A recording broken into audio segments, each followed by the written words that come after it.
Actually ഞാൻ വേറെ പൊസിഷനിലേക്ക് പോകണം, പോയില്ല. കാല് തട്ടി കട്ട് പറയില്ല, ആരോടും മോനെ നീ തെറ്റിച്ചു, നീ മുന്നോട്ട് പോകണം, നീ എന്താ കാണിക്കുന്നത്, നിനക്കത് മനസ്സിലായില്ലേ? എല്ലാരും അപ്പൊ പറഞ്ഞു അത് കുഴപ്പമില്ല, എത്ര ഷോട്ട് എടുത്താലും കുഴപ്പമില്ല, പെർഫെക്റ്റ് ആയാൽ മതി. ഓരോ ടേക്ക് കഴിയുമ്പോൾ മുഖം മാറി വരുന്നുണ്ട്. തരുമാനം പിന്നെ ചേട്ടാ മുഖം മാറുന്നത് വെച്ചേട്ടാ നോക്കാം അയാൾ കുഴപ്പമുണ്ടാവില്ല, ഒരു ഈസി ആവും. അതേ മാമ് ഇവളങ്ങനെ ഹഗ് ചെയ്ത് പിടിച്ച ലൈക്ക് അമ്മ താ അപ്പടി പേസ് ഭയങ്കര മൂവ്. ആ സിറ്റുവേഷൻ ഇവിടെ ഭയങ്കര കംഫർട്ട് ആക്കി. അപ്പൊ കഴുത്തിന് പിടിച്ചേട്ടാ, കഴുത്തിന് പിടിച്ചോ, ഞെക്കിക്കോ, ഞാൻ ജയിലിൽ പോവേ, ഞെക്കിക്കോ അല്ലേട്ടാ, കുറച്ചും കൂടി അമർത്തിക്കോ. അപ്പൊ തരുൺ അവിടെ നിന്ന് കുഴപ്പമുണ്ടോ, എനിക്ക് സംശയമുണ്ട്, അവൻ ഞെക്കിക്കോ അറിയില്ല, എനിക്ക് പേടിയാണ്. ലാലേട്ടനെ സംബന്ധിച്ചിടത്തോളം ലാലേട്ടന്റെ എല്ലാ അടിയും കാര്യങ്ങളും ഈ ഡിസ്റ്റൻസിൽ പോകും, കൈയൊക്കെ കറക്റ്റ് ഇങ്ങനെ പോകും, നമ്മൾ അതോടത്ത് പോലും. ഒരു എൽ മൊമെന്റ് എന്നൊക്കെ പറയാൻ എന്തായിരിക്കും ആ സിനിമയെ നിന്ന് ഇങ്ങനെ പോയി പോയപ്പോ ഇത് വീണതാണോ, കാരണം സ്ലിപ്പ് ചെയ്ത് വീണതാണോ,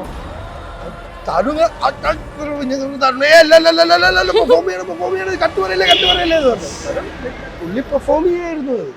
നടക്കൂല, കിട്ടൂല, തരൂല. ഈ സെറ്റില് കോ ഡയറക്ടർ ബിനുപപ്പു ഇത് പറഞ്ഞത് എപ്പോഴായിരിക്കും? ഒരുപാട് അവസരങ്ങളിലേക്ക് പറയേണ്ടി വന്നിട്ട് പലരോട് നടക്കൂല, തരൂല, കിട്ടൂല എന്നുള്ളത്. ഹായ്, തുടരും തിയേറ്ററിൽ വിജയകരമായി ഓടിക്കൊണ്ടിരിക്കുകയാണ്. തുടരുമിലെ SI ബെന്നി, അതുപോലെ തന്നെ കോ ഡയറക്ടറും കൂടിയായിട്ടുള്ള ബിനുപപ്പു ആൻഡ് ലാലേട്ടന്റെ മകളുടെ വേഷം അതിഗംഭീരമായി ചെയ്തിട്ടുള്ള അമൃതവർഷിണിയാണ് ഇന്ന് കൂടെ ഉള്ളത്. വെൽക്കം. വെൽക്കമിന്റെ കൂടെ ഒരു താങ്ക് യു കൂടെ പറയാണ്. കാരണം ഇത്രയും വലിയൊരു ട്രീറ്റ് ആണ് ഞങ്ങൾക്ക് പ്രേക്ഷകർക്ക് തുടരും തന്നിട്ടുള്ളത്. അത് തിയേറ്റർ വിടുമ്പോൾ നമ്മുടെ തരുൺ ചേട്ടൻ്റെ വീടുണ്ടല്ലോ, സ്ലിപ്പേഴ്സൽ ഓഡിയൻസ്, അതിൽ പെടുന്ന ഒരാളാണ് ഞാനൊക്കെ. അപ്പം ഞങ്ങൾക്ക് ആ മൊമെന്റ് എന്ന് പറയുന്നത് ഭയങ്കരമായിരുന്നു. തിയേറ്റർ വിടുമ്പം അത് മനസ്സിൽ തട്ടിയൊരു മൊമെന്റ് തന്നെയാണ്. അപ്പം താങ്ക് യു എല്ലാ ഫുൾ ടീമിനും വേണ്ടിയിട്ട്. എന്താ പറയുന്നത്, ടീം എന്താ പറയുന്നത്, അതുപോലെ ലാലേട്ടനൊക്കെ വളരെ ഹാപ്പിയാണ്. എൻറ്റയർ ടീം വളരെ ഹാപ്പിയാണ്. കാരണം നമ്മൾ അങ്ങനെ ഓവർ കോൺഫിഡൻ്റ് ആയിട്ടോ ഒന്നുമല്ല, നമ്മൾ ചെയ്തു വെച്ചേക്കുന്ന പ്രോഡക്റ്റ് നല്ലൊരു സിനിമയാണ്, അല്ലെങ്കിൽ അത് ആൾക്കാർക്ക് കണ്ട ഇഷ്ടാവും എന്നുള്ളത്. ലൈക്ക് നമ്മൾ വേറൊരു തരത്തിലുള്ള ഫിഗേഴ്സോ അല്ലെങ്കിൽ നമ്മളങ്ങനെ ഭയങ്കര ഒരു സർപ്രൈസ് എലിമെൻ്റ് ആയിട്ട് ചെയ്യുന്ന പരിപാടികളോ അങ്ങനെയൊന്നും ഉദ്ദേശിച്ചിട്ടോ അങ്ങനെയൊന്നുമില്ല. കാരണം നമ്മൾ വളരെ നോർമലൈസ് ചെയ്തിട്ടൊരു സിനിമയെ റിലീസ് ചെയ്യുക, മോഹൻലാൽ എന്ന് പറയുന്ന ആ ഫാക്ടറിനെ എങ്ങനെ പ്രസൻറ്റ് ചെയ്യാൻ പറ്റും ജനങ്ങളുടെ ഇടയിലേക്ക്. അപ്പോൾ സോ ലൈക്ക് അത് ഏറ്റവും ഭംഗിയായി ചെയ്യുക എന്നുള്ള കാര്യങ്ങൾ തന്നെയാണ് ആലോചിച്ചത്. ആൻഡ് ലൈക്ക് ജനങ്ങളത് രണ്ട് കൈ നീട്ടി സ്വീകരിച്ച് പടം നല്ല രീതിയിൽ മുന്നോട്ട് പോകുന്നുണ്ട്. സുഹൃത്തിന്റെ മകളും കൂടിയാണ് എന്ന് എന്നോട് വിൻചേട്ടൻ പറഞ്ഞിട്ടുണ്ടായിരുന്നു. എന്റെ മാമൻ ചിന്തുമാമൻ വിളിക്കുക, അശ്വിനാണ് സാറിന്റെ. ഓരോ സമയത്ത് ആൾക്കാരെ പേര് മാറും, ഓരോ സമയത്ത് ഇടക്ക് തരുൺ ചേട്ടൻ ഇരിക്കും, ഇടക്ക് തരുൺ സാറാവും. ഞാനൊരു പോസ്റ്റ് വിൻചേട്ടൻ കണ്ടു, അതാ ഞാൻ എടുത്ത് ചോദിച്ചേ. വിരാട്ടന്റെ ഫ്രണ്ട് എന്റെ മാമനാ. അപ്പൊ വേറെ വിളിച്ചു, ഓഡിഷൻ ചെയ്തു, എടുത്തു. ഞങ്ങളിങ്ങനെ ലാലേട്ടനൊരു മോള് ക്യാരക്ടറിന് ഞങ്ങൾ നോക്കിയപ്പോൾ തരുൺ പറഞ്ഞു നമുക്ക് ഒരു പുതിയ കുട്ടീനെ കാസ്റ്റ് ചെയ്യാം. അന്ന് ശോഭന മാം ഫിക്സ് ആയ ടൈമാണ്. അപ്പോൾ മാമിൻ്റെ ലാലേട്ടൻ്റെയും ഒക്കെ ഒരു അങ്ങനെ മകളാണെന്ന് തോന്നുന്ന തരത്തിലുള്ള ഒരാളെ പിടിക്കാം അങ്ങനെ. അപ്പം ഞാൻ അശ്വിൻ്റെ അടുത്ത് ഞാൻ റാൻഡംലി പറഞ്ഞതാണ്, ഞാൻ പറഞ്ഞാ ആരെങ്കിലും ഉണ്ടെങ്കിൽ എൻ്റെ അടുത്തൊന്ന് പറയണേ. അവൻ അങ്ങനെ ഒരാളുണ്ട് അവന് അശ്വിൻ്റെ കസിൻ്റെ മോളാണ്. അപ്പം അശ്വിൻ പറഞ്ഞു ഞാൻ പറഞ്ഞ എനിക്ക് ഫോട്ടോസ് അയച്ചതാണ്. ഫോട്ടോസ് അയച്ചത് അതിന്റെ കൂടെ ഇവിടെ ഒരു ഇൻസ്റ്റാഗ്രാം ലിങ്കും അയച്ചത്, അതിൻ്റെ അകത്ത് പാട്ടും ഡാൻസും ഡിസ്കോ ഉള്ളു. അപ്പൊ ഞാൻ പറഞ്ഞു ഓക്കെ, ഞാൻ പറഞ്ഞു എവിടെയാ വരിക? അപ്പൊ തൃപ്പൂണിത്തറയാണ്. അപ്പൊ ഞാൻ പറഞ്ഞു കോഴിക്കോടാണ്, പക്ഷെ ഇവരിപ്പോ തൃപ്പൂണിത്തറയാണ്. അവന് ഞാൻ പറഞ്ഞു വരാൻ പറയും, ഞങ്ങളിവിടെ ഫ്ലാറ്റിലുണ്ട്, തരുണും ഒക്കെ ഉണ്ട്, ഒരു ചെറിയൊരു ഓഡിഷൻ ഒന്ന് ചെയ്യിച്ചു നോക്കട്ടെ, എന്താ പറയാ ചെയ്യാൻ നോക്കാലോ എന്ന് പറഞ്ഞു. അങ്ങനെ വന്ന് ഞങ്ങൾ ഓഡിഷൻ ചെയ്ത്, അന്ന് രഞ്ജിതേട്ടനും ഉണ്ടായിരുന്നു അവിടെ. ഓഡിഷൻ ചെയ്ത് കണ്ടു കഴിഞ്ഞപ്പം പിന്നെ രണ്ടാമതൊരു കുട്ടീനെ ഞങ്ങൾ ഓഡിഷൻ ചെയ്തിട്ടില്ല, നേരെ മൂപ്പത്തിനെ കയറി ഞങ്ങൾ ഫിക്സ് ചെയ്തു. ഓ വലിയ കോംപ്ലിമെന്റ് അത്. അഭിനയമോഹം ഉണ്ടായിരുന്നോ പണ്ടേ? ഉണ്ടായിരുന്നു. ഞാൻ ഇൻസ്റ്റഗ്രാം തുടങ്ങിയ അത് വെച്ച് ഉദ്ദേശിച്ചിട്ടല്ല. ഞങ്ങൾക്ക് കലോത്സവം കാര്യങ്ങളൊന്നുമില്ല. CBSE ആണെങ്കിലും ഞങ്ങളുടെ സ്കൂളിൽ അങ്ങനത്തെ കാര്യങ്ങളൊന്നുമില്ല. അപ്പൊ എങ്ങനെയെങ്കിലും എൻ്റെ ടാലൻസ് എങ്ങനെയെങ്കിലും കാണിക്കാൻ പറ്റുന്ന ഒരു ഓപ്പർച്യൂണിറ്റി ഇല്ല. അപ്പൊ അത് കാണിക്കാൻ വേണ്ടിയിട്ട് കോവിഡ് ടൈമിൽ തുടങ്ങി വെച്ച സാധനമാണ്. പിന്നീട് എനിക്ക് ആക്ടിങ്ങിനോട് താല്പര്യം വന്നു. ഡാൻസ് ആയിരുന്നു മെയിൻ. പിന്നെ അങ്ങനെ വന്നതാണ്. ഇതില് തിയേറ്റർ കണ്ടപ്പോഴേ, നിങ്ങൾ ഓൾറെഡി ഇതൊക്കെ കണ്ടിട്ടുണ്ടാവും, എല്ലാം കഴിഞ്ഞ് തിയേറ്റർ കണ്ടപ്പോൾ വിചാരിച്ചതിനേക്കാൾ ഒരു ഹൈ തോന്നിയ ഏതെങ്കിലും സീൻ ഉണ്ടോ, സ്പോയിലർ അല്ലാണ്ട്? തിയേറ്ററിൽ നമുക്ക് ലാലേട്ടൻ്റെ എല്ലാ സീൻസും നല്ല ഹൈ തന്നെയാണ്. കാരണം അത് പ്രേക്ഷകർ തരുന്നൊരു ഹൈ ഉണ്ട്. കാരണം ലൈക്ക് അവര് ഒരുപാട് കാലമായിട്ട് കാണാനിരുന്ന അല്ലെങ്കിൽ ഇങ്ങനത്തെ ഒരു സിനിമ അവർ വെയിറ്റിംഗ് ആയിരുന്നു. ലൈക്ക് അവർക്ക് അതിന്റെ ഹൈ കിട്ടുന്നത് നമുക്ക്, അതാണ് നമ്മളെ ഹൈ. തിയേറ്റർ വിസിറ്റ്സിലും അല്ലെങ്കിൽ അങ്ങനെ നമ്മള് ഷോ കാണുമ്പോൾ നമ്മളൊന്നും മിണ്ടാണ്ട് ബാക്ക് പോയി കയറി ഇരുന്നിട്ട് അപ്പൊ ജനങ്ങള് അത് സിനിമയെ എങ്ങനെയാണ് എടുക്കുന്നത് എന്നുള്ളത്. ഇപ്പം എന്നെ ആ ലാസ്റ്റില് കാറിനകത്ത് കാണിക്കുന്നതിൽ നല്ല കയ്യടിയാണ്. കയ്യടി എന്ന് പറയുമ്പോ എല്ലാരും വിചാരിക്കും എന്തോ പെർഫോമൻസിലാണ്. ആ എന്താണോ ആ റിവഞ്ച് അല്ലെങ്കിൽ ആ പരിപാടി എന്തായിരുന്നു അത് അതിന്റെ കയ്യടിയാണ്. ഭയങ്കര സന്തോഷമായിരുന്നു അത് കാണാൻ. സന്തോഷം എന്താന്ന് പ്രേക്ഷകർ കാണുമ്പോ.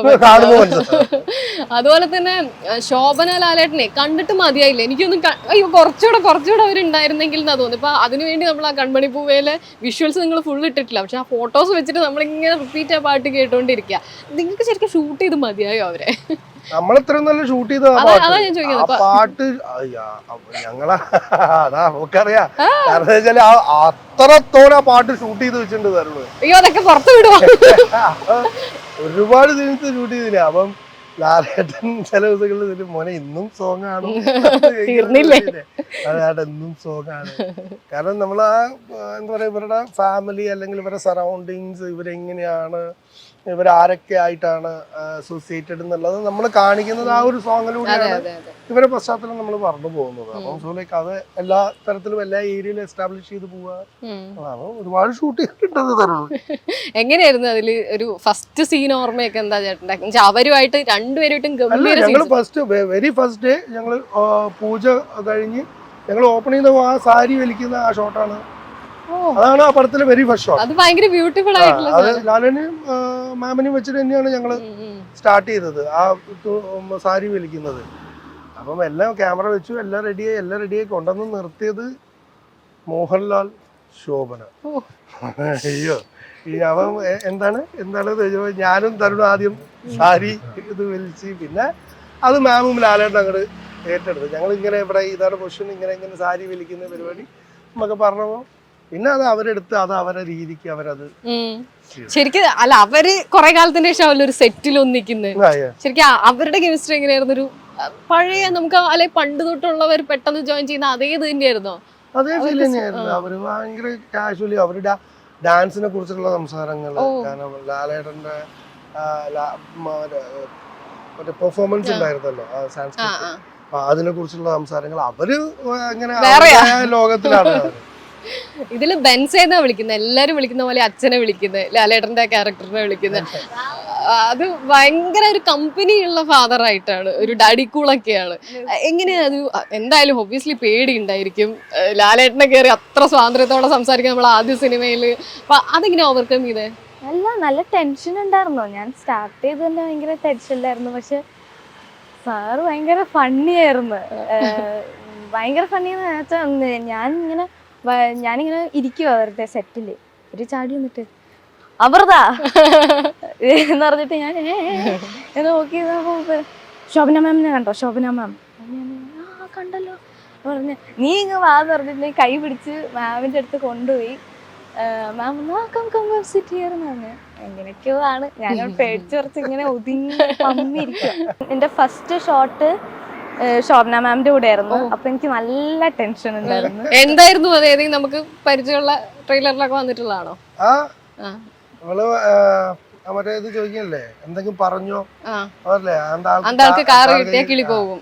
അതില് ഇവള് ഞങ്ങള് ആക്ച്വലി ആ ഷോട്ട് ഒരു ഫുൾ ലെങ്ത് ഷോട്ടാ. അപ്പൊ അതായത് ഇവള് പുറത്തുനിന്ന് വന്നിട്ട് അച്ഛനടുത്ത് പൈസ എടുത്തിട്ട് പിന്നെ നടന്നു വന്ന് ഇവള് ഫ്രിഡ്ജിന്റെ മേലെ ഫോൺ ചാർജ് ചെയ്യാണ്ടോ അത് ഓൺ ചെയ്ത് ഇവളെ കയ്യിൽ പൈസ ഉണ്ട്, ഇവളെ മുടി അഴിഞ്ഞു കിടക്കുന്നത്, ഇവള് നടന്നു വരുമ്പോൾ മുടി കെട്ടി വന്ന് അതിന്റെ മേലെ കയറിയിരിക്കണം. അപ്പൊ കയറിയിരിക്കുന്നവരുടെ അവിടെ കുറച്ച് പച്ചക്കറി വെച്ചിട്ടുണ്ട്, അപ്പൊ അത് നീക്കിയിട്ട് വേണം കയറിയിരിക്കേ. അപ്പൊ അതിങ്ങനെ ഓട്ടോമാറ്റിക്കലി നമ്മളെ വീടാണ്, നമുക്ക് അതൊരു പരിചയമില്ലാത്ത സ്ഥലമല്ലല്ലോ. നമുക്ക് വാതിലറിയാം, ഡൈനിങ് ടേബിൾ എവിടെയാന്ന് അറിയാം, സ്വിച്ച് എവിടെയാന്ന് അറിയാം. അപ്പൊ അത് ഓൺ ദ ഗോ ആ സ്വിച്ച് ഇട്ട് നേരെ നടന്ന് പോയി ഈ കയ്യില് പൈസ വെച്ചിട്ട് തന്നെ മുടി കെട്ടി അങ്ങനെ ഇത് നോക്കാണ്ട് തന്നെ ഇങ്ങനെ നീക്കി കയറി ഒക്കെ പറഞ്ഞ് ഇവള് പൈസ കയ്യിലുണ്ട്. അപ്പൊ എന്നോട് പൈസ വെച്ചിട്ട് മുടി കെട്ടണം. ഞങ്ങളത് അറിയില്ലേന്ന് വെച്ചേ ഒന്ന് കെട്ടി കാണിച്ച് അവ കെട്ടാൻ പറ്റില്ല. അവനെന്താ കുഴപ്പം, ഞാൻ അത് നീക്കിയിട്ടിരിക്കണം. അങ്ങനെ ഒരു 3-4 സംശയങ്ങൾ ഉണ്ടായിരുന്നു. അങ്ങനെ ഒരു 4 ടേക്ക് പോയി അല്ലേ? 4 ടേക്ക് പോയി. ഇവള് ഓരോ ടേക്ക് കഴിയുമ്പോൾ ഞങ്ങൾ ഒരു കുഴപ്പമില്ല, നീ കംഫർട്ടബിൾ ആയിട്ട് ചെയ്താൽ മതി എന്നൊക്കെ പറഞ്ഞിട്ട്. കാരണം ആദ്യമായിട്ട് അഭിനയിക്കുന്ന ഒരാള്, അതും ഇപ്പുറത്ത് നിൽക്കുന്നത് ശോഭന. അപ്പൊ 4ാമത്തെ ടേക്ക് കഴിഞ്ഞപ്പോ പൂപ്പത്തി ഒന്ന് പതറിയപ്പോ മാം ഇടപെട്ട് ഭയങ്കര ഹഗ് ചെയ്തു. നീ എന്ത് പേടിക്കുന്ന, പക്ഷെ അമ്മയായിട്ട് കണ്ടാ മതി.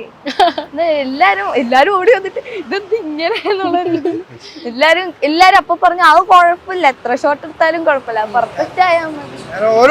ഓരോ ടേക്ക് കഴിയുമ്പോ മുഖം മാറി വരുന്നുണ്ട്. തരുവാനും പിന്നെ ചേട്ടാ മുഖം മാറുന്നത് വെച്ചിട്ടാ നോക്കാം അയാള് കുഴപ്പമുണ്ടാവില്ല, ഒരു ഈസി ആവും.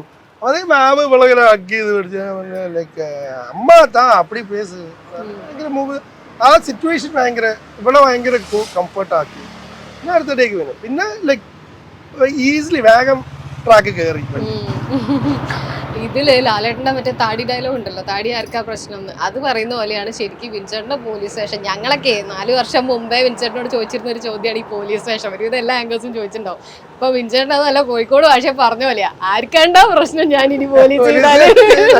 അത്രയും നല്ലൊരു കിടില. അതായത് എനിക്ക് തോന്നുന്നു ഈരാളി പോലീസ് സഖാവിൽ അതിന്റെ ക്യാരക്ടർ അതിനൊരു നെഗറ്റീവ് ഷെയ്ഡ്, പക്ഷെ അത് പുള്ളി അൾട്ടിമേറ്റ്ലി ഒരു നല്ല മനുഷ്യനാണ്, പണിക്ക് വേണ്ടി ചെയ്യുന്നതാണ്. പക്ഷെ അത് കഴിഞ്ഞ് ഇങ്ങനെ കട്ടയ്ക്ക് ഓപ്പോസിറ്റ് നിൽക്കുന്ന ഒരാളൊക്കെ വിൻചേട്ടൻ, അതും കോ ഡയറക്ടർ ആകുമ്പോൾ നമ്മളിത് എക്സ്ട്രാ എഫേർട്ട് ആണല്ലോ. കാരണം ലാലേട്ടന്റെ ഓപ്പോസിറ്റ് ഇങ്ങനെ നിൽക്കുവാണ്. അപ്പൊ എങ്ങനെയാ അത് ശരിക്കും ചെയ്തെടുത്ത്? ജോർജ് സാർ ഉള്ളതിനെ കൊണ്ട് എനിക്ക് അത്ര വലിയ കുഴപ്പമില്ലായിരുന്നു. അവിടെ ഒരാളുണ്ട് ജോർജ് സാർ ഉള്ളതിനെ കൊണ്ട് കാര്യങ്ങൾ ജോർജ് സാറിന്റെ കൂടെ നിന്ന് കൊടുത്താൽ മതി. Like first of all like characters ആണല്ലോ. ഈ പോലീസ് എന്നുള്ളത് അയാളെ ജോലി മാത്രമാണ്. ലൈക്ക് നമുക്ക് എത്രത്തോളം ആ ക്യാരക്ടർ നല്ലതാണ്, അല്ലെങ്കിൽ ആ ക്യാരക്ടേഴ്സ് ഇപ്പൊ നമ്മൾ പോലീസ് ആണെങ്കിലും ആ പടത്തിൽ അയാൾ എന്താ എന്നുള്ളതാണ് നമ്മൾ ഓരോ സിനിമയും നമ്മളെ അടുപ്പിക്കുന്നതും അട്രാക്ട് ചെയ്യുന്നതും. സോ ഡെഫിനറ്റ്ലി ലൈക്ക് ഇങ്ങനെ ഒരു ത്രൂ ആൻഡ് ത്രൂ നെഗറ്റീവ് ഒന്നും ഞാൻ ഇതുവരെ ചെയ്തില്ല. അപ്പം അങ്ങനൊരു ഫുൾ ഓൺ നെഗറ്റീവായിട്ട് അല്ലെങ്കിൽ ഇങ്ങനെ നിൽക്കുന്ന, പിന്നെ ഈ എന്നെ സംബന്ധിച്ചിടത്തോളം എനിക്ക് തരുൺ എക്സ്പ്ലെയിൻ ചെയ്ത് തന്ന, അല്ലെങ്കിൽ തരുൺ പറഞ്ഞു തന്ന ബെന്നിക്ക് ഒരുപാട് ലെയേഴ്സ് ഉണ്ട്. ബെന്നിയുടെ സ്വഭാവം, ബെന്നി ചില സമയത്ത് നേരെയാവുന്നുണ്ട്, അയാള് ഒരുപാട് ഈഗോ ഉള്ള മനുഷ്യനാണ്. ബെന്നിക്ക് ഒരുപാട് മരാണ്. അയാൾക്ക് അത് ഭയങ്കരമായിട്ട് അത് ഒരു സീനില് CA ജോർജ് പറയുന്നുണ്ട്, ഈഗോ തലക്കകത്താണോ വാട്ടിനകത്ത് കുത്തിക്കയറ്റരുതെന്ന് പറയില്ല. കാരണം അയാളുടെ ഒരു ക്യാരക്ടർ അങ്ങനെയാണ്. അയാളെ തന്നെ കൊണ്ടു നടക്കുന്നത്. അയാൾക്ക് ഒരുപാട് ഒരു SI എന്ന് പറയുമ്പോൾ, ഒരു സബ് ഇൻസ്പെക്ടർ എന്ന് പറയുമ്പോൾ അയാൾക്ക് ഒരുപാട് അധികാരങ്ങളും കാര്യങ്ങളും ഉണ്ട്. പക്ഷെ ഇയാളുടെ മേളിൽ ഒരിക്കലും പോകാനും പറ്റൂല. എന്നാൽ അയാളെ ചൊൽപ്പടിക്ക് നിൽക്കുന്ന, എന്നാൽ അയാൾക്ക് ആരൊക്കെയോ ആവണം എന്ന് ആഗ്രഹമുള്ള, എന്നാൽ സാധിക്കാത്ത, അങ്ങനെ ഒരുപാട് മിക്സഡ് ഇമോഷൻ ആയിട്ടാണ് നടക്കുന്നത്. പിന്നെ ഈ ഇതില് ടെൻഷൻ ഫുള്ള് പേറി നടക്കുന്നത് അയാളാണ്. കാരണം അപ്പൊ അങ്ങനൊരു എന്താ തുടങ്ങിക്കഴിഞ്ഞ് നമ്മൾ ആ ക്യാരക്ടറിന്റെ ആ ഒരു കാറെടുത്ത് യാടുന്നെടുത്ത് പുറത്തേക്ക് ഇടുന്നവരെ, അത് കഴിയുമ്പോൾ മുതൽ അയാൾ വേറെ സോണിലേക്ക് അയാൾ പോവുക. അപ്പം തരുൺ അവിടെ നിന്നാണ് എന്നോട് പറഞ്ഞത്, ചേട്ടാ ഇവിടെ നിന്ന് അങ്ങോട്ട് നിങ്ങൾ വേറെ സോണിലേക്കാണ് പോകുന്നത്. നിങ്ങൾ കാരണം തരുണിനെ സംബന്ധിച്ചിടത്തോളം തരുൺ വളരെ നീറ്റ്ലി എക്സ്പ്ലെയിൻഡ് ആയിരിക്കും നമ്മൾ എന്താ ചെയ്യേണ്ടത്. അത് ഇപ്പം ഞാൻ കോ ഡയറക്ടറാണ്, ഞാൻ തന്നെ തീരുമാനിച്ചോളാം ഞാൻ എങ്ങനെ അഭിനയിക്കണം എന്നുള്ളത് അതില്ല. കാരണം ഞാൻ എന്ത് ചെയ്യണം എന്നുള്ളത് എൻ്റെ ഡയറക്ടറാണ് എനിക്ക് പറഞ്ഞത്. തീരുമാനിക്കണം. അപ്പം എത്രത്തോളം ആ ക്യാരക്ടറിനെ കുറിച്ചിട്ട് എക്സ്പ്ലെയിൻഡ് ആവുന്നോ അല്ലെങ്കിൽ നമുക്ക് ഡീറ്റെയിൽ കിട്ടുന്നോ അത്രത്തോളം നമുക്കതിന് എളുപ്പമായിട്ട് നമുക്ക് അതിനെ അവതരിപ്പിക്കാൻ പറ്റുമെന്നാണ് ഞാൻ വിശ്വസിക്കുന്നത്. അല്ലാണ്ട് നമ്മളോട് ആലോചിച്ച് ചെയ്തു എന്ന് പറഞ്ഞു കഴിഞ്ഞാൽ നമ്മളെ തലയിൽ ഒരുപാട് കാര്യങ്ങൾ ഉണ്ടാവും. മീൻസ് ലൈക്ക് ഞാൻ കോ ഡയറക്ഷൻ്റെ കാര്യമല്ല പറയുന്നത്. നമ്മൾ സാധാരണ മനുഷ്യൻ നമ്മൾ എങ്ങനെയൊക്കെ ഒരുപാട് ആലോചനകളും ഒരുപാട് ചിന്തകളും കാട് കയറി പോകും. മറ്റേതാകുമ്പോൾ നമ്മൾ ഒരുപാട് കാട് കയറണ്ട. കാരണം ഇതാണ് ഡയറക്ടർ കാണുന്ന വിഷൻ, അയാൾ കാണുന്ന ബെന്നി ഇങ്ങനെയായിരിക്കും. അപ്പൊ ഞാൻ അതായി മാറി കൊടുത്തു കഴിഞ്ഞാൽ അല്ലെങ്കിൽ അത് പ്രസന്റ് ചെയ്ത് കൊടുത്തു കഴിഞ്ഞാൽ ഓക്കെ ആവും. ഞാൻ അതിന്റെ അപ്പുറത്തേക്ക് ചിന്തിക്കേണ്ട ആവശ്യമില്ല. ചേട്ടന്റെ ലാലേട്ടനും ശോഭനാമയുമായിട്ട് ഒരാൾക്ക് ചെയ്യാവുന്നതിന്റെ മാക്സിമം അതിൽ പല രീതിയിലും സീനുകൾ വരുന്നുണ്ട്. എന്തൊക്കെ പറഞ്ഞാലും മോഹൻലാൽ ആൻഡ് ശോഭന മുന്നിലുണ്ട്. അല്ല, ഇതൊക്കെ നമുക്ക് ഈ പറഞ്ഞ ആ എൻറ്റയർ ഫാമിലീനെ നമ്മൾ കയറി ടോർച്ചർ ചെയ്യുന്നുണ്ട്. കാരണം അച്ഛനെ മെന്റലിയും ആദ്യം തന്നെ മൂപ്പർ ഷർട്ടിനാണ് കയറി പിടിക്കുന്നത്. നമ്മളൊരു സഹദേവൻ ലൈനൊക്കെയാണ് ശരിക്കും. അല്ല, നമ്മള് ശരിക്കും ഫസ്റ്റ് ഓഫ് ഓൾ നമുക്ക് ആ സിനിമ ഒരിക്കലും ഇത് ഈ സിനിമേന്റെ ഒരു റെഫറൻസോ അല്ല ഞാൻ പറയാം. അതിൽ പലരും അത് പറഞ്ഞു കേട്ടു, അതിനോണ്ട് പറയാണ് ഫാമിലി ഡ്രാമ എന്നൊക്കെ നമുക്ക് ഒരു റെഫറൻസോ അല്ല ഒന്നുമില്ല. ഇത് എന്ന് പറഞ്ഞു കഴിഞ്ഞാൽ അതൊരു മാസ്റ്റർ പീസാണ്. അത് അവിടെ ചെയ്തു വെച്ചൊരു സിനിമയാണ്. നമ്മൾ അതിന് തൊടാൻ പോയി കഴിഞ്ഞാലാണ് കുഴപ്പം. അതിന് മറന്നാ മതി. നമ്മളാ ഒരു വേറൊരു ഫാമിലിയാണ് നമ്മൾ പറയുന്നത്. പക്ഷെ അന്ന് പ്രേക്ഷകരുണ്ടായ ഒരു സാധനം ഉണ്ടല്ലോ, അതേ സാധനം പിന്നെ കിട്ടുന്നത് ശരിക്കും ഇപ്പോഴാണ്. അപ്പം ഈ എന്താ പറയാ, നമ്മൾ ഈ മൊത്തം ഫാമിലിനെയാണ് എല്ലാരും കൈവെക്കുന്നുണ്ടല്ലോ. അപ്പൊ നമുക്ക് തോന്നുന്നൊരു വിഷമം ഉണ്ടല്ലോ. നമ്മൾ എങ്ങനെയാണ് ചെയ്യാൻ പോവുക, എങ്ങനെയാണ് എന്നുള്ളത്. ഇപ്പം ഞാൻ ഇവരെ സ്റ്റേഷനിൽ വെച്ച് ചോദ്യം ചെയ്യുന്ന ആ സീനിൽ തന്നെ ആദ്യം ഒന്നും അവന്റെ കാര്യം ഞാൻ ചെന്നപ്പം അടുത്ത് ഞാൻ ഒരു ഇന്റർവ്യൂവിൽ പറഞ്ഞു. കാരണം ഷീ ഈസ് ഫൺ. ലൈക്ക് മുപ്പത്തി ഭയങ്കര രസമാണ്. കാരണം ഓപ്പോസിറ്റ് ക്യാമറ വെച്ച് കഴിഞ്ഞാൽ മുപ്പത്തി പോയ തോന്നിട്ടാണ് പറയുന്നത്. ഞാനാണെങ്കിൽ ഇവിടെ വരെ മുപ്പത്തിൻ്റെ ഡേ കൈ വിട്ട ആ ചോക്ലേറ്റ് വാങ്ങിട്ടെ കട്ടറിയാൻ എന്താ ഞാൻ ചിരിച്ചു. ഞാൻ തമാശ കളിക്കല്ലേ. പിന്നെ like fantastic actress. So like നമുക്ക് അതിന്റെ മേലെ ഒന്നും പറയാനില്ല. പിന്നെതാ ഇയാളെ അയ്യോ ആ സീന ഞാൻ അത് ചോദിക്കാനുണ്ട്. നമുക്ക് പാവം തോന്നും, അയ്യോ ഇതിനെന്താ പറ്റുമെന്ന് ഞങ്ങളെങ്ങനെ നോക്കി എങ്ങനെയായിരുന്നത്. അയ്യോ കഴുത്ത് അല്ല, അതാണ് എന്റെ ഏറ്റവും ഫേവറേറ്റ് സീൻ. ഞാനിങ്ങനെ കയ്യിലിങ്ങനെ പിടിച്ചിരിക്കുന്നുണ്ട്. എന്നിട്ട് ഞാൻ ഒന്നുകൂടി നെക്ക് എന്നിട്ട് ഇടയ്ക്ക് ഇങ്ങനെ ഒരു നെക്കാനോ ഇങ്ങനെ നല്ല നെക്ക് ഇങ്ങനെ ഞാൻ ഇങ്ങനെ. കാരണം ക്യാമറ എവിടെ ആയതിനെ കൊണ്ട് ആ പിടുത്തം മര്യാദയ്ക്ക് അല്ല, നമ്മളിത് അഡ്ജസ്റ്റ്മെന്റ് പിടുത്തം പിടിച്ചതാണ് എന്ന് പറയാം. അപ്പൊ ഞാനിങ്ങനെ അങ്ങനെ പിടിക്കുക. അപ്പൊ ഞാൻ കുറച്ച് അങ്ങനെ മുഖത്തേക്ക് ഇങ്ങനെ കയറി പിടിക്കുക. അപ്പൊ എന്താ വെച്ചാൽ വല്ലാണ്ട് കഴുത്തിലേക്ക് ആവൂലല്ലോ എന്നാണ്. അപ്പൊ കഴുത്തിൽ പിടിച്ചാട്ടാ, കഴുത്തിൽ പിടിച്ചോ, ഞെക്കിക്കോ ഞാൻ ജയിലിൽ പോവേ, ഞെക്കിക്കോ അല്ല ഏട്ടാ കുറച്ചും കൂടി അമർത്തിക്കോ. അപ്പൊ തരുൺ അവിടെ നിന്ന് കുഴപ്പമുണ്ടോ, എനിക്ക് സംശയമുണ്ട്. അവന് ഞെക്കിക്കോ അറിയില്ല, എനിക്ക് പേടിയൊന്നും. ഇവള് ഞെക്കിക്കോ ഒരു കുഴപ്പമില്ല. അല്ല എനിക്ക് ഇഷ്ടം തരുൺ ചേച്ചി തെറ്റില്ലല്ലോ. അതാണ് ലാൽ സാർ ആദ്യം തന്നെ പറഞ്ഞത്. പേടി ഉണ്ടായിരുന്നില്ല ആ സീനിൽ തീരെ. അല്ല, അത് എനിക്ക് കുറച്ചുകൂടി ഇൻട്രസ്റ്റിംഗ് ആയിട്ട് തോന്നി. പിന്നെ മറ്റേ വേറെ തല്ലട സീനും ഇവിടെ എന്താ പറയാ, ലൈക്ക് ആ പ്രോസസ് ലൈക്ക് ഭയങ്കര ഇൻവോൾവ് ആയിരുന്നു. കാരണം നല്ല കരച്ചിലും ലൈക്ക് അത് കാരണം ഡെഫിനറ്റ്ലി അത് ഓഡിയൻസിന് ആ പെയിൻ കിട്ടിയാല് നമ്മളെ പിന്നുള്ള പരിപാടി നമുക്ക് തോന്നുള്ളൂ. നല്ല രസമായിട്ട് പോയി. ആ ഡബിങ്ങിനും ഇങ്ങനെ തന്നെയാണ്. ഡബിങ്ങിന് വന്നിട്ട് ഞാൻ ഇവള് ഡബ് ചെയ്യുമ്പോ ഞാൻ ഡബിങ് തിയേറ്ററിന് ആദ്യം ഇവളെ കഴിച്ചു ഇവള് കരഞ്ഞിട്ട് ശരിയാവുന്നില്ല. അപ്പം ചേട്ടാ ഒന്നും അകത്തേക്ക് വരുമെന്ന് ഒന്നും എന്റെ കഴിച്ചു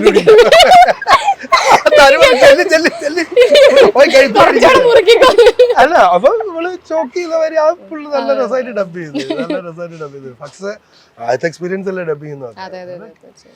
പിന്നെ ലാലേട്ടനായിട്ട് എന്തൊക്കെയാ നിങ്ങൾ ചെയ്തേ? ഫസ്റ്റ് ആ ഒരു ഇത് ഒരു എന്തായാലും ഉള്ളിലുണ്ടാവില്ല ഇങ്ങനെ, അയ്യോ ഇപ്പൊ പുള്ളി എങ്ങനെ നമ്മള് വേദനിക്കോ അല്ലെ അങ്ങനത്തെ എന്തെങ്കിലും? ലൈക്ക് പുള്ളിയുടെ കൂടെ ഫൈറ്റ് ചെയ്യുമ്പോൾ അല്ലെങ്കിൽ പുള്ളി അത്തരം കാര്യങ്ങൾ പുള്ളി വളരെ കെയർഫുൾ ആണ്. പിന്നെ നല്ല കിടിലൻ ഫൈറ്റ് ചെയ്യുന്ന ഒരു ആക്ടറാണെന്നും എപ്പോഴും എല്ലാരും പറയുന്നത്. ഇത്രയും വർഷത്തുണ്ട് വർഷത്തുണ്ട്. അത് മാത്രമല്ല പുള്ളിക്ക് എന്തോ ഒരു ഇഷ്ടം കൂടുതലുണ്ട് ഫൈറ്റിനോടൊന്ന് കേൾക്കാം. നമ്മളൊരു ചൊല്ലില്ലേ അണ്ണാങ്കോട്ടം മരക്കേറ്റ പിടിപ്പിക്കേണ്ട ആവശ്യമില്ല. അതുപോലൊക്കെ ഭയങ്കര ഈസി, ഭയങ്കര രസമായിട്ട് നമുക്ക് പുള്ളിയുടെ കൂടെ ആക്ഷൻ രംഗങ്ങൾ ചെയ്യാൻ പറ്റും. പുള്ളി നമ്മളെ തൊടൂല, അതായത് ഈ ചവിട്ട് കുത്ത് കാര്യങ്ങളൊന്നും നമ്മളെ തൊടൂല. And like he treats everyone equally. അത് ഫൈറ്റേഴ്സ് ആണെങ്കിൽ ശരി, നമ്മൾ കൂടെ അഭിനയിക്കുന്ന കോസ്റ്റാർസ് ആണെങ്കിലും ആക്ടേഴ്സും പുള്ളി എല്ലാവരും ഈക്വലി ആണ് ട്രീറ്റ് ചെയ്യുക. കാരണം ഓരോ ഇത് കഴിയുമ്പോൾ എന്താ പറ്റിയോ അത് ചെയ്യും. നമ്മളത് ഇതിൽ കാണുമ്പം ഇത് ഫാനെടുത്ത് തലയിൽ അടിച്ചു പൊട്ടിക്കുന്ന കാരണം അതിൻ്റെ അകത്ത് ലാലേട്ടൻ എന്നെ ഇങ്ങനെ പഞ്ച് ചെയ്ത് കഴിഞ്ഞിട്ട് ഞാനിങ്ങനെ തിരിയുമ്പോൾ എൻ്റെ പുറത്ത് ചവിട്ടുന്നത്. അപ്പോൾ ഈ ചവിട്ടുന്നതിൽ ഫാൻ്റെ ക്യാമറയിലാണ് ഇത് ഷൂട്ട് ചെയ്യുന്നത്. സോ ഡെഫിനറ്റ്ലി നമുക്ക് ഇമ്പാക്ട് ടച്ച് കിട്ടണം. ടച്ച് ചെയ്താൽ കഴിഞ്ഞാൽ അതിന് രസമുണ്ടാവും, അല്ലെങ്കിൽ അത് ഇങ്ങനെ പോകും. ലാലേട്ടനെ സംബന്ധിച്ചിടത്തോളം ലാലേട്ടൻ്റെ എല്ലാ അടിയും കാര്യങ്ങളും ഈ ഡിസ്റ്റൻസിൽ പോകും. കൈയൊക്കെ കറക്റ്റ് ഇങ്ങനെ പോകും, നമ്മളെ തൊടത്ത് പോലും ഇല്ല. അപ്പം ഇത് ഇങ്ങനെ വരുന്നത് ക്യാമറയിൽ മനസ്സിലാവും. ഫാൻറ്റത്തിൽ ഡെഫിനറ്റ്ലി അത് ഇങ്ങനെ ആയിട്ടില്ലെങ്കിൽ മനസ്സിലാവും. അപ്പോൾ എനിക്ക് പോകാനുണ്ട്. അപ്പോൾ ഒരു പൊസിഷൻ തന്ന്, അപ്പം ആദ്യത്തെ ടേക്ക് പോകുമ്പോൾ ലാലിൻ്റെ കാലിങ്ങനെ പോയി. അപ്പം മാസ്റ്റർ വന്നിട്ട് സിൽവസാണ്, സ്റ്റൺ സിൽവയാണ്. അപ്പോൾ മാസ്റ്റർ വന്നിട്ട് വന്ന് ലാൽ സാർ അത് പടല കൊഞ്ചം ടച്ച് വേണോ, ടച്ച് വേണ്ട അത് ഓക്കെ ആവും. അപ്പം ഇമ്പാക്ട് അയ്യോ മോനെ ഞാൻ ഇങ്ങനെയാണ് അവനെ ചവിട്ട് എന്താ പറയുക. ഞാൻ പറഞ്ഞില്ലാട്ടെ കുഴപ്പമില്ല, നിനക്ക് കുഴപ്പമുണ്ടാവില്ല, എനിക്ക് പറ്റില്ല എന്താ പറയുക. അപ്പം രണ്ടാമത്തത് ശരിക്കും എൻ്റെ ഷർട്ട് ഇങ്ങനെ വൈപ്പ് ചെയ്ത് പോയി. Like I can feel like ലാലേൻ്റെ കാല് ഞാൻ ഫീൽ ചെയ്തിട്ടുണ്ട്. കാരണം ഇങ്ങനെ വൈപ്പ് ചെയ്തിട്ട് പോയി. പക്ഷെ അതും അത്ര ഓക്കെ ആയില്ല. അപ്പം നമ്മളെങ്ങനെ പറഞ്ഞാലും പുള്ളി ചവിട്ടില്ല. അപ്പം ഞാനും മാസ്റ്റർ കൂടി മാസ്റ്റർ ഞാൻ പറഞ്ഞ മാസ്റ്റർ ഉനക്ക് ഒരു ഫോർവേഡ് തന്നെ ഒരു ഇത് തന്നത്, നീ ഒന്ന് കാരണം ലാലേട്ടന്റെ ടൈമിങ് തെറ്റിക്കുക ബേസിക്കലി. അപ്പം ആ ഇമ്പാക്ട് വരും. ഞാൻ ബാക്കൗട്ട് ചാഞ്ഞു, ഇനി തിരിഞ്ഞതിൽ ഞാൻ മുന്നോട്ട് പോകാണ്ട് ഞാൻ അവിടെ തന്നെ നിന്നു. അപ്പം ലാലേട്ടന് ആക്ച്വലി ഞാൻ വേറെ പൊസിഷനിലേക്ക് പോകണം, പോയില്ല. കാല് തട്ടി കട്ട് പറയും ലാലേട്ടന്, മോനെ നീ തെറ്റിച്ചു, നീ മുന്നോട്ട് പോകണം, നീ എന്താ കാണിക്കുന്നത്, നിനക്കത് മനസ്സിലായില്ലേ? പക്ഷെ തെറ്റിച്ചതല്ല, തെറ്റിച്ചതല്ല, ഞാൻ മനഃപൂർവ്വം അറിഞ്ഞോണ്ടല്ല, മനഃപൂർവ്വമാണ്. നിനക്ക് എന്താണ് ലാലേട്ടനെ ഫൈറ്റിന്റെ ഇടയിൽ കരയുന്ന ഒരു സാധനമുണ്ട്, നമ്മൾ ഒട്ടും എക്സ്പെക്ട് ചെയ്യാത്ത, ഈ പറഞ്ഞ ഒരു ഹീറോയ്ക്കും ഇല്ലാത്ത, എല്ലാരും പറയുന്ന മണ്ണിൽ ചവിട്ടി നിൽക്കുന്ന മനുഷ്യന്റെ ഒരു ഫൈറ്റ് ആയിരുന്നു. ആ കരച്ചില് നമുക്കൊക്കെ ഉള്ളുന്ന ഒരു പിടുത്തം വരുന്നുണ്ട്. ശരിക്കും അതെന്തുകൊണ്ടായിരുന്നു അവിടെ കരയണം എന്നുള്ളൊരു? ആ കഥാപാത്രത്തിനെ സംബന്ധിച്ചിടത്തോളം ആ കഥാപാത്രത്തിന്റെ മുമ്പിൽ വന്ന് ഇരുന്നിട്ടാണ് എന്താണ് സംഭവിച്ചതെന്നുള്ളത് പറഞ്ഞു കൊടുക്കുന്നത്. കാരണം ആ പുള്ളിക്ക് ഈ എന്നോട് എന്തിന്, എന്റെ കുടുംബത്തിന് എന്തിന്, ആ ഒരു ഇതാണ് ഇങ്ങനെ ഒരു രീതിയിലേക്ക് വരുന്നത്, ഇങ്ങനെ ഒരു അടിയിൽ കലാശിക്കുന്നത്. ബാത്റൂമില് വീഴുന്ന ഒരു സീനുണ്ട്. തരുൺ ഒരു ഇന്റർവ്യൂല് പറഞ്ഞായിരുന്നില്ലേ, ഞാൻ അങ്ങനെ തരുണിന്റെ കാലിന്, അതായത് ആ സീൻ എന്ന് പറഞ്ഞാല് ലാലേട്ടൻ അവിടെ വീഴും, ഞങ്ങള് വഴുക്കി വീണ പോലെ. അത് ഞങ്ങള് 2 ക്യാമറ ഉണ്ട്, ഒന്ന് ടോപ്പ് ആംഗിളില് ക്യാമറ ഉണ്ട്. അപ്പം നമുക്ക് ആ ബാത്റൂം അതിന്റെ അത് വേറെ ആർക്കും നിൽക്കാൻ പറ്റില്ല.